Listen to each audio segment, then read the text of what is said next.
Hey everyone, Kidney Sergeant Steel here, and today I'm talking to you about the Shadowsword.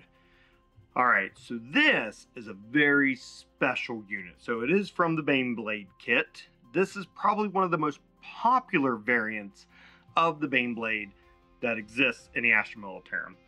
What this is a Titan killer. This is a version of the Baneblade that is here to take down Titanic units and turn them into molten heaps of scrap. And this unit does it amazingly. So, with that, let's dive into it. Let's talk about the Shadowsword and what it does. So, as we always do, we'll start with its profile. It is movement 9, toughness 13, 2-up save, 24 wounds, leadership 7, and 8 OC. So nothing to scoff at when it comes to objectives secured. Just keep that in mind, this thing could hold objectives against most units, especially if those units are already injured. With movement 9, it's good to also keep in mind it doesn't move very fast, right? Even most other tanks move 10 inches. So the fact that this only has 9 inches of movement is going to restrict you being able to zoom around the table unless you are able to give it orders. Speaking of which, let's talk about keywords real quick. It is a vehicle. It is Titanic, Imperium, Smoke, and Shadowsword. So that means you could do Smokescreen, but you can't do Squadron orders. So that means you can't receive orders from a tank commander. If you want to give this orders, you're going to need Lord Solar Leontis in order to be able to do that. The better part of that news is, don't forget, with Lord Solar, you give him a command squad with the Master Vox for 24-inch order range, and voila, you don't even have to be near the Shadowsword to be able to issue orders to it and give it buffs, including move, move, move for the extra 3 inches of movement, or take aim for +1 ballistic skill, which gets a little silly on this unit. So let's dive into Wargear real quick and then abilities. So we have the Volcano Cannon. We have at minimum 2 las cannons, but you can have up to 4 of these. We have 2 twin heavy bolter sponsons, up to 4 of them, or you can replace those with twin heavy flamer sponsons. And then we also have twin heavy bolter on the front hull here. That's it. So, right, did you notice we didn't have any heavy stubbers or anything like that? There's no pintle-mounted weapon for the hatch. That's it. It's your sponsons, your hull-mounted heavy bolters, and your volcano cannon. Done. Nice and simple. Mine only has the 2 sponsons because I built this, many editions ago, back when you had to pay points for each individual weapon, and I wanted to keep these lean and efficient, so I didn't put the extra sponsons on there. Now the new Baneblade kit comes with all 4 sponsons in the box. They didn't used to. It was a separate upgrade sprue. But anyhow, you could run this with 2 less sponsons. It's the same points. It's up to you. Alright, when it comes to unit abilities, all the Baneblade variants, as far as I know, do have a larger Deadly Demise. So this Deadly Demise D6 plus 2 damage. So if this does go up on a 6, you could deal up to 8 mortal wounds to everything within range of it. That is huge. I mean, that's really going to knock some stuff down. Luckily, it's only on a 6 most times, unless you're playing special mission rules. This does have damaged special ability, so if it is down to 8 wounds or less, right, from its 24, then it suffers -1 to all hit rolls. So another thing to keep in mind about its efficiency, but if you get down to 8 wounds, you're probably already struggling a little bit. Anyways, alright, so what makes this unique is its rule called Titan Killer. So each time this model makes a ranged attack with its Volcano Cannon, okay, this is not any of the other weapons, it's only the Volcano Cannon, that targets a monster or vehicle, okay? That's a lot of units in this game, monster and vehicle, so not infantry, not mounted, or any of the other keywords, but monster and vehicle, okay? That attack has the Devastating Wounds ability. So on 6s to wound, your opponent does not get a save against the Volcano Cannon. So now you're going, okay. Well, explain the Volcano Cannon to me. All these other weapons are pretty typical. We see twin-linked heavy bolters and heavy flamers and so forth on other vehicles. Las cannons are the most popular thing in the Imperial Guard. So what's the Volcano Cannon do? This weapon, now you know, it can get devastating wounds against monsters and vehicles. It is blast and heavy. So that means if you stay still, you get +1 to hit. So that means you can hit on 3s when you stay still. Keep that in mind.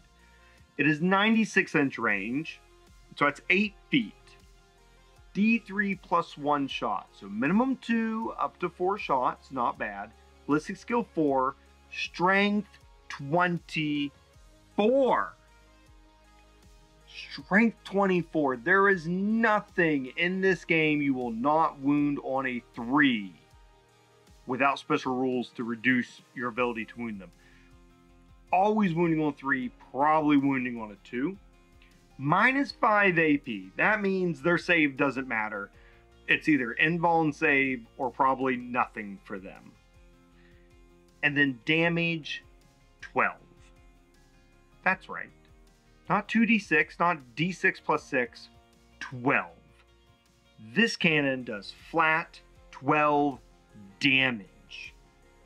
It will devastate whatever it hits. And then with its devastating wounds, you don't get a save. That means the best you're going to get is feel no pains against this. That is phenomenal. So let's talk tactics and strategy. Really, the Shadowsword is meant to do one thing. It is here to kill monsters and vehicles. That's it.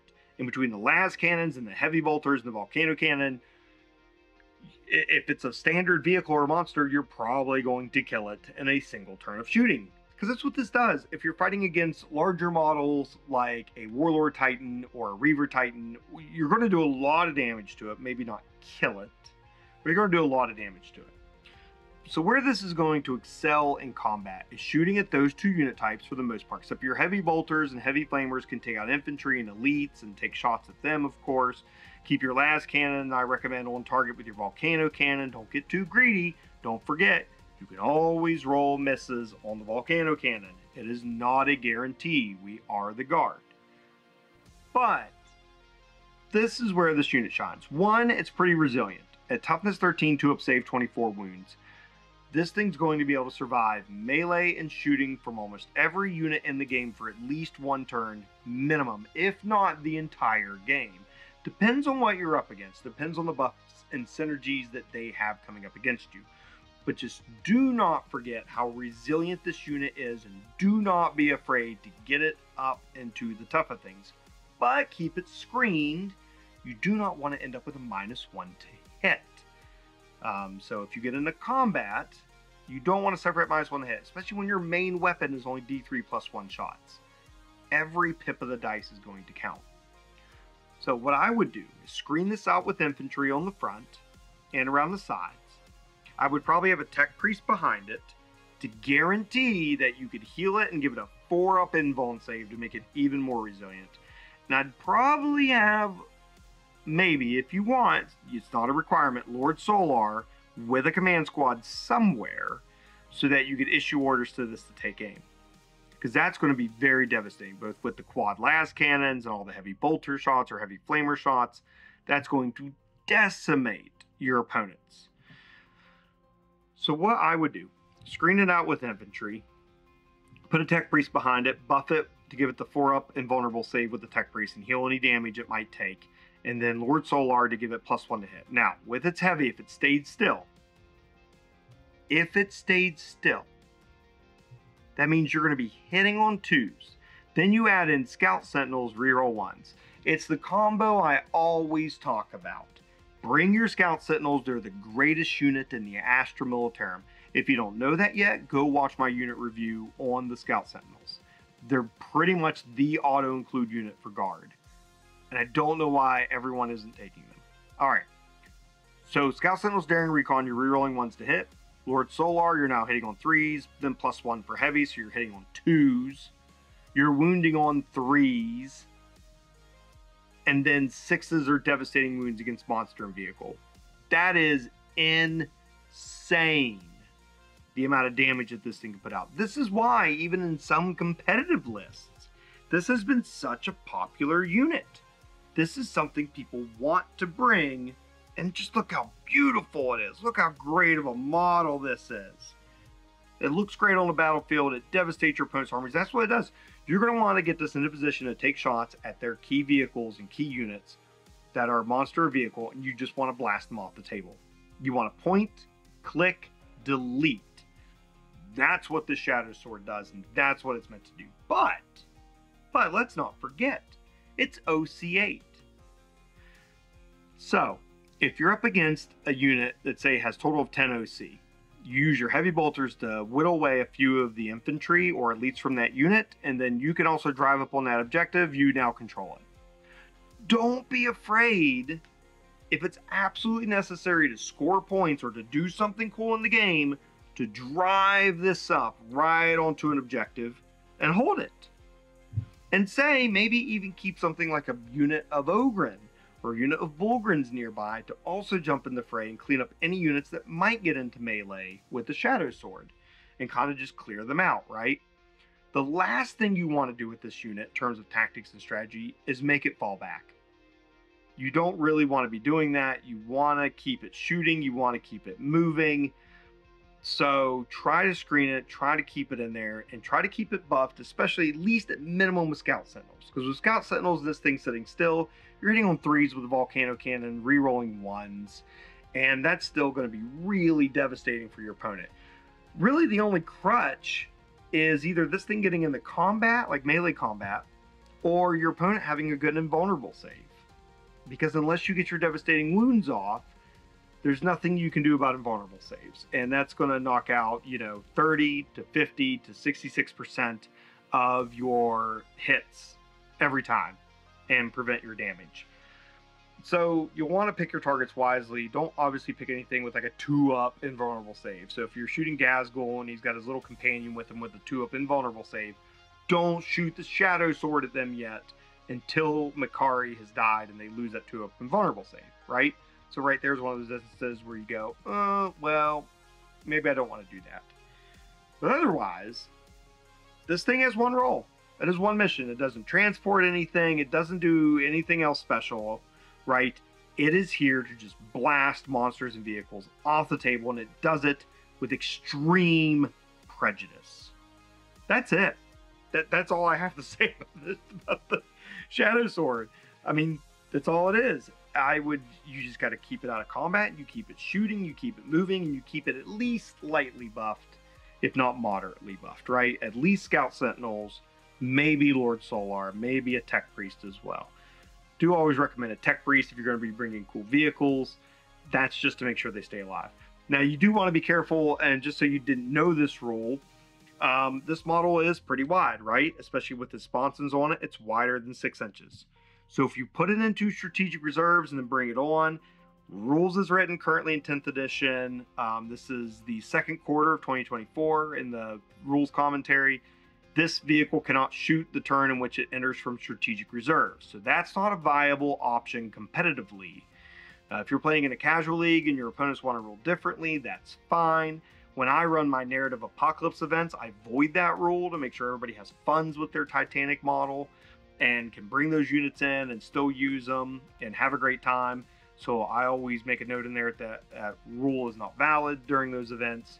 But rules is written right now, designer's commentary says if this comes in strategic reserves because of how wide it is, you can't fit it in that 6-inch bubble, so it's not eligible to shoot.